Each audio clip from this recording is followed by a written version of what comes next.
Et salut à tous, c'est Clément. Aujourd'hui, on va faire un petit tuto sur comment se créer un serveur NAS pour moins de 250 €. Alors, donc un serveur NAS pour moins de 250 €, c'est un challenge que je me suis lancé quand j'ai vu le prix le prix exorbitant plutôt des serveurs, des solutions NAS complètes. Donc, je me suis dit 600 € pour un serveur NAS, ça me paraît un peu cher. Donc, je me suis lancé dans l'idée de faire un petit serveur NAS moi-même pour moins de 150 €. Donc en carte mère, on a une carte mère gigabit, donc qui marche sur le socket LGA 775. Donc socket LGA 775. En Northbridge, on a un Intel G41 avec une solution graphique dont je ne sais plus le nom, mais on s'en fout. En Southbridge, on a le Intel toujours ICH7, pardon, donc qui gère sur cette carte mère le SATA 2.0, donc la nouvelle gamme de SATA. On a donc l'alimentation ATX 24 broches, l'alimentation ATX 12 volts de 4 broches, le port PCI Express, c'est en 16 fois, mais bon, on n'est pas censé en avoir besoin sur un serveur. Donc, nos deux petites connexions, en plus c'est à contre-jour, donc vous ne pouvez pas voir beaucoup. On va mettre le flash, voilà, ça me paraît une bonne idée. Voilà. Donc, nos deux ports PS2 pour clavier souris, le port COM, l'import imprimante, on ne devrait pas avoir besoin, le port VGA, deux ports USB en 2.0, encore deux ports USB toujours en 2.0, le réseau donc en RJ45 qui est un Realtek, je ne sais plus le nom, qui fait du 10-100 000, et le son. Donc carte mère assez simple avec deux ports DDR2, donc en dual channel. Alors, comme CPU, moi j'ai acheté avec un Intel Celeron E3400 ou E3300, je ne sais plus. Donc voilà, le Celeron. Donc moi j'ai mis un peu de pâte thermique dessus. Hop. En RAM, j'ai 1 Go 5. Attendez, je vais prendre un deuxième. Donc j'ai 1 Go 5 de RAM. Donc une RAM d'1 Go et une RAM de 512. Donc toutes deux des Kingston. Voilà. On va faire une petite mise au point. Hop. Donc voilà. Donc une 512, une d'1 Go. Donc pour un total d'1 Go 5. Ce qui est un bon taux pour un petit serveur NAS qui ne consommera normalement pas grand chose. J'en ai fait un avec 512 de RAM. On est toujours aux alentours de 7-8% d'utilisation. Donc c'est pas mal. Comme alimentation, donc une alimentation de chez Action, donc un modèle 550 watts. Donc on a, je vais essayer de me rapprocher un petit peu. Alors, donc on a le rail 5 volts qui totalise 26 ampères, le rail 3,3 volts qui fait du 24 ampères. On a deux rails, donc deux rails 12 volts qui totalisent un total pour les deux de 32 ampères. Le moins 12 volts à 0,7 pour un total de 550 watts. Voilà, donc c'est une alimentation bas de gamme, enfin basique surtout, on dira. Donc voilà. La connectique ATX qui... Oulala, qu'est-ce qu'elle a eu? Ah non, elle a rien, c'est bon. La connectique ATX pour la carte mère en compatible 20 broches et 24 broches. Voilà, j'essaie de le remettre. Voilà. On a l'ATX 4 pins pour le CPU. On a une première grappe avec 3 SATA et une deuxième grappe avec 3 SATA, non, 3 Molex plutôt, et je ne sais jamais le nom de ce connecteur. Une prise pour les disques durs, pour les disques lecteurs disquettes. Donc ensuite, comme disque dur, donc moi j'ai pris deux disques durs SATA. Donc c'est un Western Digital. Moi j'ai pris 2,80 pour faire 2,80 pardon, pour faire le test. Donc c'est deux disques durs standards. Il y a un Western Digital et un Maxtor. Donc normalement il faudrait prendre, pour avoir une meilleure compatibilité RAID, il faudrait prendre les deux mêmes disques. Mais bon, si vous avez déjà 2,80 Go, c'est déjà pas mal.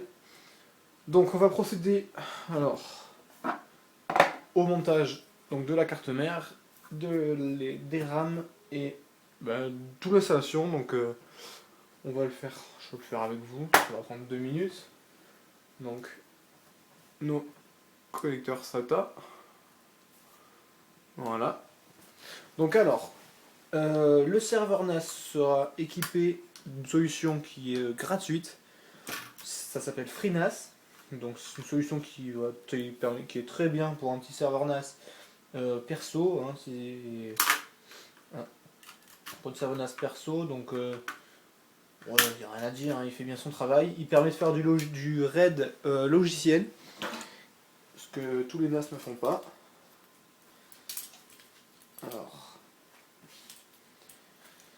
hop, je garde le petit Radbox de chez Intel parce qu'il est tout petit, mais il est vraiment. Merde, déjà je le mette dans le bon trou. Voilà. Alors.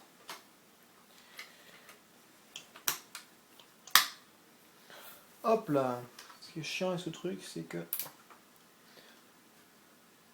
On sait jamais si on l'a vraiment bien mis, donc. Voilà. Hop, voilà, c'est bon.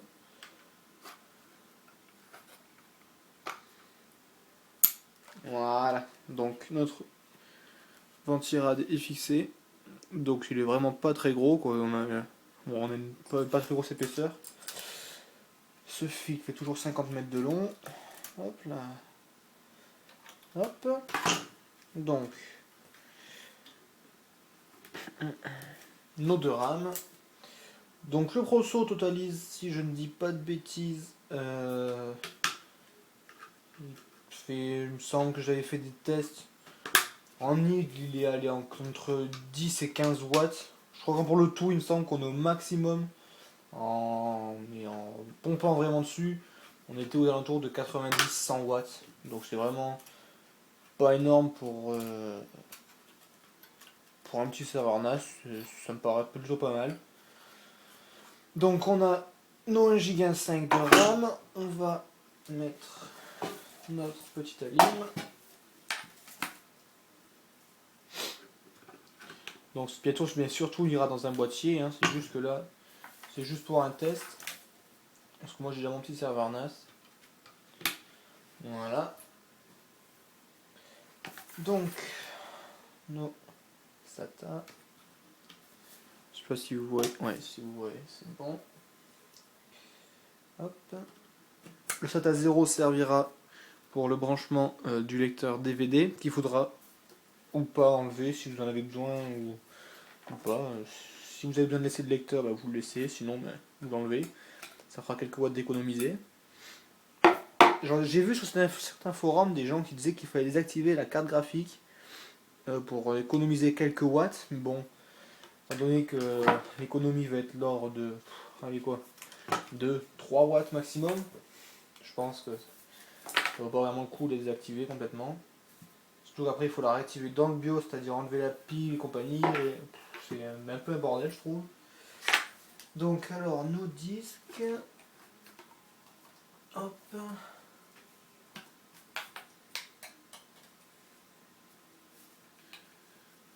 Donc la carte mère m'a coûté 45 € si je dis pas de bêtises. 45 €, 42 €, je ne sais plus exactement. Bon, c'est pas très cher. Le Proso m'a coûté 45 €. Donc on est déjà à peu près 90 €. Les deux RAM, donc celle d'1 Go m'a coûté 20 €. Donc ça fait quasi 20 €, non 13 €. 13 € la RAM de 1 Go et 7 € celle de 512. Et après j'ai eu le boîtier plus la lime à 30 €. Donc voilà, les disques durs, bah, c'est. Bon, on va compter environ 50 € pour 1 Tera en ce moment, donc c'est pas. Je trouve que les prix ne sont plus très exorbitants pour la capacité qu'ils offrent comparé au SSD. qui le prix au giga est vraiment énorme, je trouve, chez eux. Donc, alors, voilà. Donc alors cette petite configuration est censée être silencieuse, donc on va la brancher pour écouter un petit peu le bruit. Voilà, donc je vais essayer de prendre un tournevis pour l'allumer parce que j'ai pas le bouton d'allumage. Voilà. Donc on a vraiment quelque chose de très silencieux pour deux disques durs. Voilà, c'est une très bonne config. Hein. Je vous montrerai bien le BIOS pour voir comment on peut régler l'animal pour qu'il consomme un petit peu moins. Allez, je vais vous faire ça. Donc je fais le tour et je vous prends à l'écran.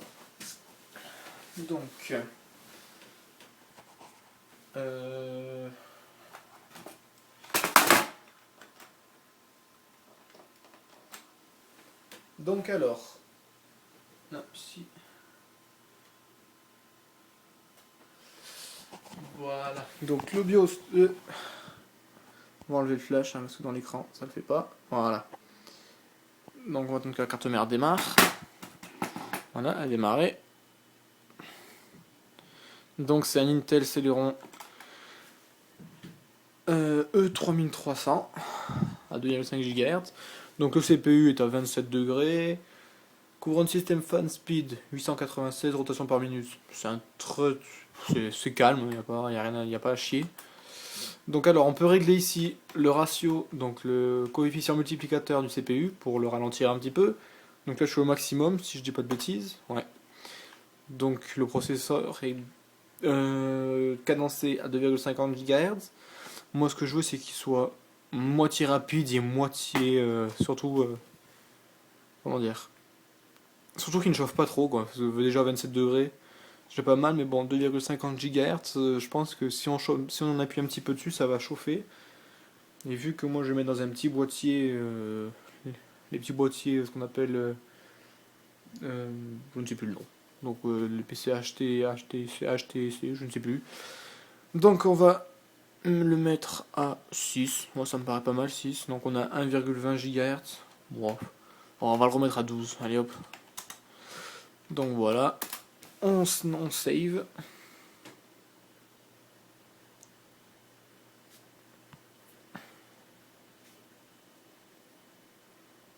Voilà, donc la carte mère reboot. Fait son petit test. Tu l'as vu, elle trouve rien dans les disques. Voilà. Donc c'était Clément pour la chaîne high-tech du 04. Je fais l'installation de FreeNAS sur l'ordinateur. Et puis je vous reprends après. Allez, à de suite. Et voilà, donc la configuration du serveur NAS est finie. Ça m'a pris l'installation a pris environ 5 minutes. Le système a demandé de redémarrer tout simplement pour pouvoir initialiser l'OS principal. Il va falloir donc quand vous aurez installé le système et qu'il aura rebooté, il va falloir lui assigner une carte réseau par défaut. Donc une carte réseau par défaut tout simplement. Donc la carte réseau, voilà. Et il va falloir surtout que vous pensiez à après avoir assigné la carte défaut par défaut, il va falloir surtout lui faire il va falloir lui préciser les adresses, les paramètres IP, donc configurables via HDCP, DHCP ou manuellement. Donc moi je préfère avoir du statique pour un serveur NAS. Il me semble que c'est une bonne idée parce que vu que après l'interface web du serveur est accessible via l'adresse IP de celui-ci, si vous changez d'adresse tous les jours, vous risquez de vous y retrouver au bout d'un moment. Voilà, donc la suite de la configuration et plus ou moins de la visite de l'interface web du serveur NAS sera dans la seconde partie de la vidéo, tout simplement parce que j'ai que 15 minutes et que les deux parties font 30 minutes, donc